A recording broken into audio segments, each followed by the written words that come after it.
Хей! Всем привет! Сегодня нам прислали шлем на восстановление. Давайте посмотрим, что там и как. Экс.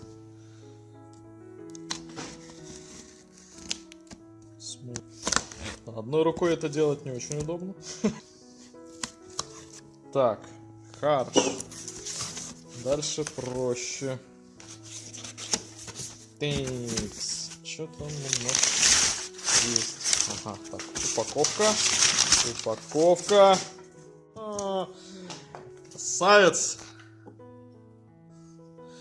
Так, что мы видим?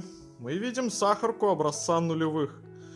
Клиент сказал, что у нее есть несколько маленьких вмятин. Где-то нас забрали.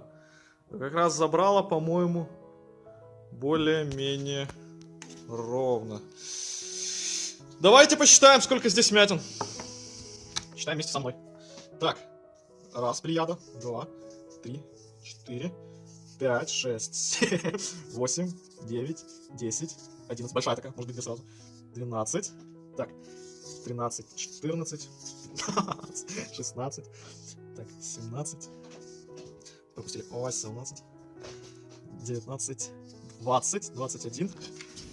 Так, 22, 23, 24, 25, 26, 27. Оп. 28, 29, 30, 31. По-моему, все заметил. В общем, если вы видите их больше, чем я, то дайте знать. По-моему, все отметил. А ну. А, нет, вот. Нашел еще одну. 32. Да. Теперь вроде бы... А, нет, вот еще. Маленькая. 33. Нам прислали его на чистку, так сказать. Подготовку к бою. У нас тут еще, видите, рудиментарная такая штука, которая не давала забралу открыться. То есть это просто заклепка. И сказали поменять подшлемник, да? Что у нас с подшлемником? Где он? Погоди. Ага! Ого! Я понял.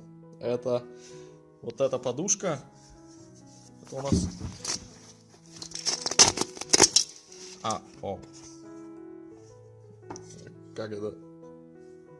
Как это? Это... Я понял. Нам нужно будет сделать еще отверстие под пришив. Почистить его. И сделать так, чтобы он был похож на человека. Оставайтесь с нами.